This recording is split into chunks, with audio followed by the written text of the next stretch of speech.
இன்றே டவுன்லோட் செய்து உங்கள் ஃபேவரட் ஷோக்களை என்ஜாய் பண்ணுங்க. சரி, அவர் பேர் என்ன? Phone number வாங்குனியா? ஃபோன் நம்பரா? எதுக்கு? நம்பர் இருந்தா தானடி பேச முடியும். நான் எதுக்காக அவர்கிட்ட பேசணும்? எதுக்கு அவர்கிட்ட பேசணுமா? அடி பாவி, இப்பதானடி புடிச்சிருக்குன்னு சொன்னேன். நான் எப்பக்கா புடிச்சிருக்குன்னு சொன்னேன்? பார்த்தேன்னு தானே சொன்னேன்.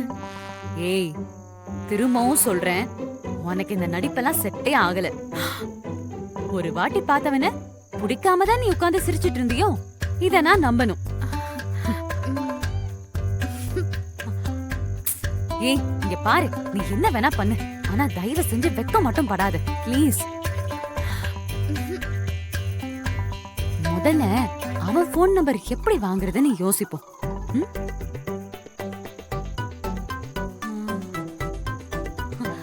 ஏய், உன்னை ஸ்கூல் எக்ஸாம் எழுத கூப்பிட்டாங்கல்ல, அவங்க கிட்ட கேப்போமா? அக்கா, அதெல்லாம் தப்பு. அவங்களுக்கு உதவி செய்யதான் நாமளே போனோம். அவங்க கிட்ட போய் டீடைல் எல்லாம் இப்ப கேட்டா தப்பா இருக்கும். வேற எப்படி நம்பர் வாங்குறது? அக்கா, அதெல்லாம் தேவையில்லக்கா. இன்னைக்கு ஒரு வாட்டி தானே பார்த்தேன். ஒருவேளை விதி எங்களை இன்னொரு தடவை பார்க்க வச்சா அப்ப நானே அவர்கிட்ட நம்பர் வாங்கிக்கிறேன். சரியா? இதெல்லாம் கேட்கணுங்கிறது என் விதி. நீ எல்லாம் தூக்கி அவையார்டி. அக்கா, அது இல்லக்கா, வந்து நிறுத்து. நீ வேற ஏதாவது சொல்லுவ. எதுக்கு? உன்னை நான் ஏன் சிரிக்கிறேன்னு கேட்டேன் பாரு, அது ஏன் தப்புதான். நீ இதே இடத்துல உட்காந்து சிரிக்கிறத கண்டினியூ பண்ணு, நான் தூங்குறேன். அக்கா, சொல்றது கேளுக்கா ப்ளீஸ்க்கா. அக்கா, ஓடு. என்னாச்சு கௌதம்? என்ன பூஜா, எதுவும் தெரியாத மாதிரி கேக்குற?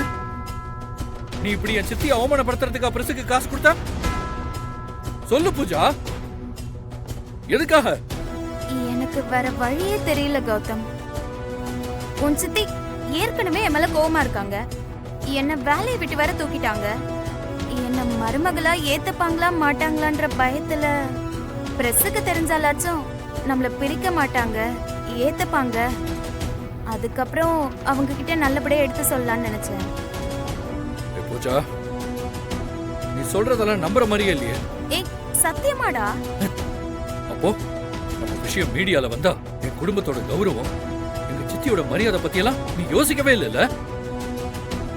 நான் தப்பு பண்ணிட்டேன், என்ன மன்னிச்சிருங்கன்னு என் வீட்டுல எல்லார்கிட்டையும் மன்னிப்பு கேட்டிருந்தா அவங்க கண்டிப்பா மன்னிச்சிருப்பாங்க.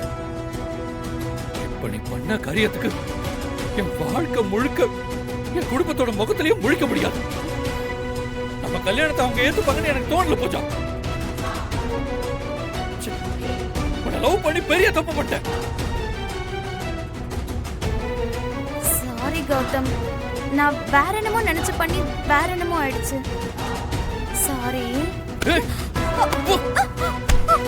கிட்டே வராத.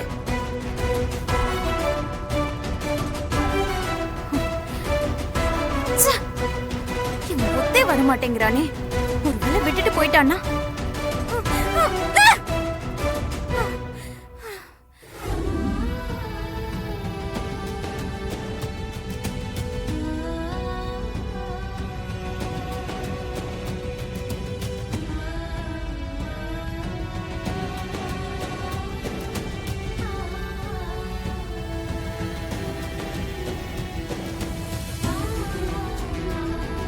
அம்மா தனியாக உட்காந்துருக்காங்க. பாவம், ரொம்ப உடஞ்சி போயிருப்பாங்க. இந்த நேரத்தில் அம்மாவை தனியாக வரக்கூடாது. நான் அம்மா கூட இருந்தாலும்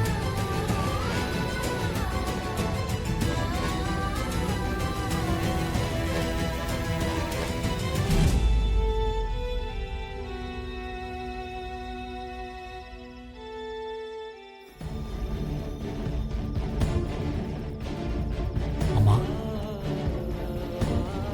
அம்மா வாப்பா, வரும். உட்காரு.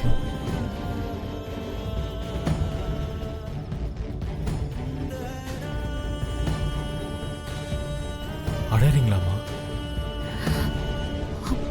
மனசு ரொம்ப கஷ்டமா இருக்கு வரும். அக்காவையும் மாமாவையும் என்ன சொல்லி ஆறுதல் படுத்துறதுன்னே தெரியல.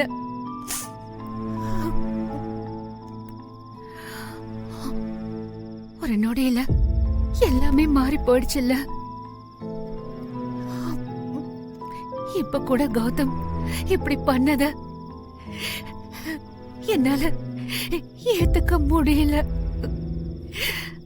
இது ஒரு கெட்ட கனவா இருந்தா நல்லா இருக்குமோன்னு மனசுக்கு தோணுது.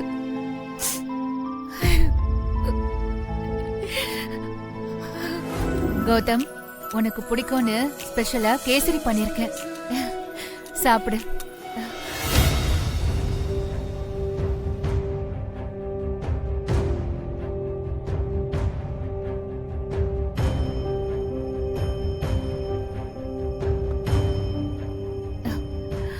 ஒரே நாள்ல அவன மனசுல இருந்து தூக்கி எறிஞ்சிட முடியாதுல்ல.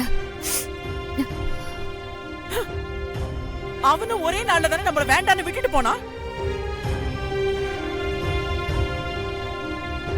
அண்ணே சாப்பிடுங்க அண்ணே. எனக்கு பசிக்கல அண்ணே.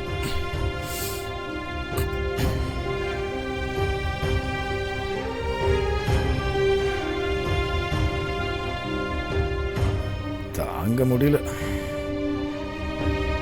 எனக்கு என்ன, நான் சாப்பிடுறேன்.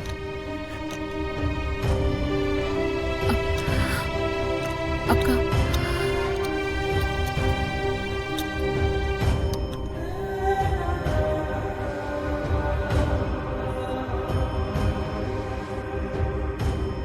பெரியம்மா,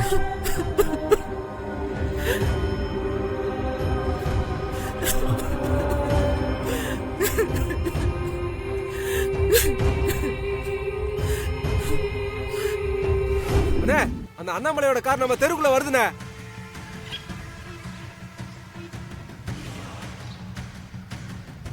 தெரியும்டா, வருவான்னு தெரியும். நான் அடிச்சாட்டி அப்படி மேகான். அண்ணே, சொன்னது ஞாபகம் இருக்குல்ல? சரிங்க. சொன்ன மாதிரியே பண்ணிடுங்க, போங்க. சரிங்கண்ணே.